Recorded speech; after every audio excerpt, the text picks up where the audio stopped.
மதுரை தியாகராஜர் மேலாண்மை பள்ளியில் புதுமை மற்றும் தொழில் முனைவோருக்கான உலகளாவிய பொறுப்பு நிலைத்தன்மையின் எல்லைகள் குறித்த சர்வதேச மாநாடு. தியாகராஜர் மேலாண்மை பள்ளி மதுரை சார்பில் நிலைத்தன்மையின் எல்லைகள் குறித்த சர்வதேச மாநாடு புதுமை மற்றும் தொழில் முனைவோருக்கான உலகளாவிய பொறுப்பு என்ற சர்வதேச மாநாடு ஜனவரி 22, 23 மற்றும் 24 ஆகிய தேதிகளில் திருப்பரங்குன்றம் TSM வளாகத்தில் நடைபெறவுள்ளது.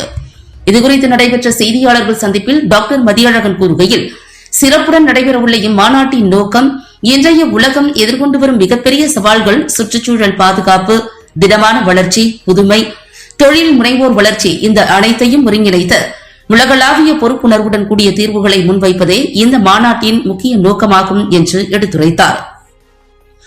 இந்த மாநாடு மூலம் சிறந்த கல்வியாளர்கள், ஆராய்ச்சியாளர்கள், தொழில்துறை நிபுணர்கள், கொள்கை வடிவமைப்பாளர்கள் ஆகிய அனைவரும் இணைந்து ஒரே மேடையில் கருத்துக்களை பகிர்ந்து கொள்ள உள்ளனர் என்றும் அவர் கூறினார். மேலும் டாக்டர் முரளி சாம்பசிவம் சர்வதேச கருத்தரங்கின் முக்கியத்துவம், அதன் பயன்பாடு குறித்து எடுத்துரைத்தார். டாக்டர் எம் செல்வலட்சுமி இந்த சர்வதேச மாநாடு சமூகத்தில் ஏற்படுத்த இருக்கும் நிலைத்தன்மையுடன் கூடிய வளர்ச்சிகள், சமூக புத்தாக்கம் குறித்து விரிவாக எடுத்துரைத்தார்.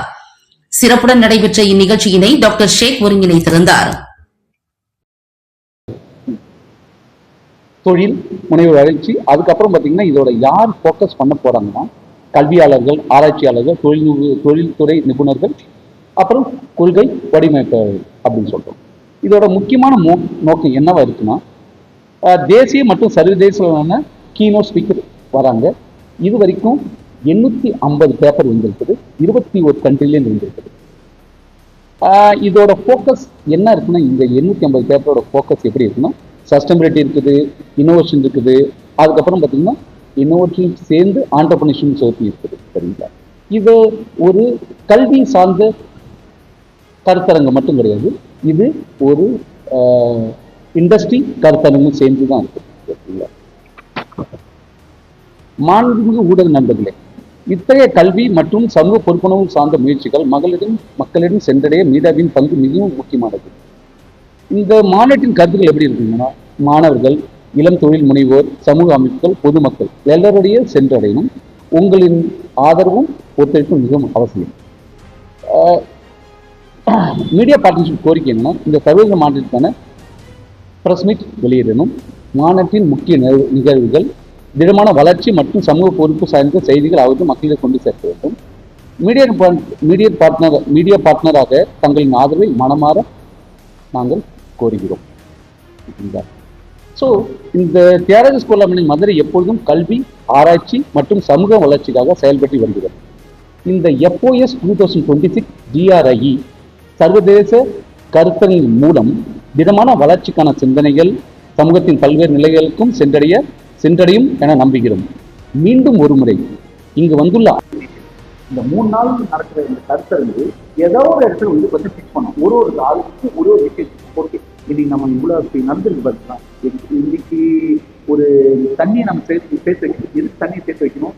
தண்ணின்றது ஒரு விஷயம் சரி, தண்ணி கிடையாது, அது வாழ்வாதாரம். அந்த வாழ்வாதாரம் எதை பேஸ் பண்ணி இருக்கும்? அப்போ வாட்டர் மேனேஜ்மெண்ட் எப்படி இருக்கு, அதுல வந்து சஸ்டைனபிலிட்டி எப்படி இருக்கு? இன்னைக்கு ஒரு வேஸ்டையா வந்து பார்த்தீங்கன்னா வேஸ்ட் ஃபீல்ஸை கொண்டு வரணும். வேஸ்ட்ன்றது உபயோகம் இல்லைன்னு நினைக்கிறேன். ஆனா நான் யூஸ் பண்றேன், எனக்கு தான் உபயோகம் இல்லை. ஆனா ஒரு உற்பத்தியாளருக்கு தெரியும் அந்த வேஸ்ட் உபயோகம் தான் விஷயத்தை வந்து பார்த்தீங்கன்னா மேலே கொண்டு வரலாம். ஒரு வேஸ்ட் வேணா தூக்கி போடுறோம், அதை வந்து பார்த்தீங்கன்னா மேலே அது என்னென்ன பொருள் இருக்கு அதை எடுக்கிற உற்பத்தியாளர். ஆனா கல்வியாளருக்கு என்ன பண்ணும், அது எப்படி வந்து பார்த்தீங்கன்னா ஒரு தியரிட்டிக்கலா கொண்டு வர முடியும். ஆனா உற்பத்தியாளர் மட்டும்தான் அதை வந்து மேலே நல்லா கொண்டு வரும். அந்த ரெண்டுக்கும் நினைக்கிற முயற்சி.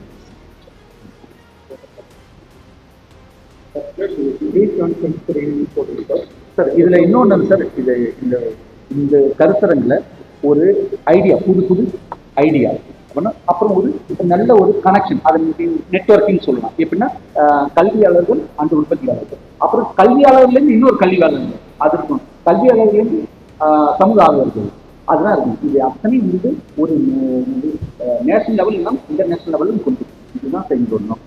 மறுபடியும் உங்களுக்கு நாங்கள் ஒரு மாதிரி ரெஸ்பெக்டாக கேட்குற விஷயம் என்னன்னா, நீங்கள் கொண்டு போய் போனீங்கன்னா அது இன்னும் அதாவது சார் இது மட்டும் இல்லை, இனாகரேஷன் வரணும் சார். ஏன்னா நாங்கள் செய்கிற இது வந்தீங்கன்னா சார் இது முயற்சி வந்து இன்னும் நீ பெருசாக இருக்கும். ஏன்னா பல மக்கள் போய் சென்றடையணும். நன்றி சார். என் பேர் ப்ரொஃபஸர் கே மதியழகு. முரளி சாம்பசிவன். ஒரு முக்கியமான அறிஞர் வந்து முக்கியமான அறிஞர் வந்து ப்ரொஃபஸர் பிம் ஃப்ரம் பெல்ஜியம், அப்புறம் professor Istolia from France, professor Ginova from Italy, professor New from Vietnam, and கொஞ்சம் பேர் வந்து இலங்கையிலேருந்து வராங்க. சில பேர் வந்து பார்த்திங்கன்னா இந்தியா முழுக்க உள்ளவங்க வராங்க. வெளிநாட்டில் இந்தியா முழுக்க ஐஐடி, ஐஐஎம், பிட்ஸ் பிளானிங், அது மாதிரி ப்ரைவேட் பிஸ்னஸ் ஸ்கூல்லையும் வராங்க எல்லோரும். ஓவராலாக 850 பேப்பர் நாங்கள் வந்துடும். அப்படின்னா 850 மெம்பர்கள் இதுக்கு ரெடியாக இருக்காங்க. இதோட இந்த கருத்தரங்கில் அவங்களும் வந்து அவங்க ஆய்வு கட்டுரையை சமர்ப்பிச்சிருக்காங்க. அவங்க வந்து அவங்களோட வியூ, அவங்க என்ன பண்ணியிருக்காங்க, இந்த சஸ்டைனபிலிட்டி, இந்த சமூகத்துக்கு வந்து எந்த விதத்தில் வந்து புதுமையாக கொண்டு வரலாம், எப்படி இந்த சமூகத்துக்கு எந்த இது மாசும் இல்லாமல் எப்படி கொண்டு வர முடியும்னு சொல்லிட்டு ஒரு எக்கனாமியும் சொல்லியிருக்காங்க, ஒரு வந்து பார்த்தா இன்னோவேட்டிவாகவும் சொல்லியிருக்காங்க. அப்புறம் வந்து ஒரு விதமான என்ன சொல்கிறது, மக்களுக்கு தேவையான ஒரு கார்பரேட் ரெவல்யூ, கார்பரேட் சோஷியல் ரெஸ்பான்ஸ் அந்த மாதிரியும் சொல்லியிருக்காங்க. சரிங்களா? இது டோட்டலாக 21 கண்ட்ரிலேருந்து 21 நாட்டிலேருந்து நாங்கள் பேப்பர் 850 பேப்பர் வந்து. சரிங்க.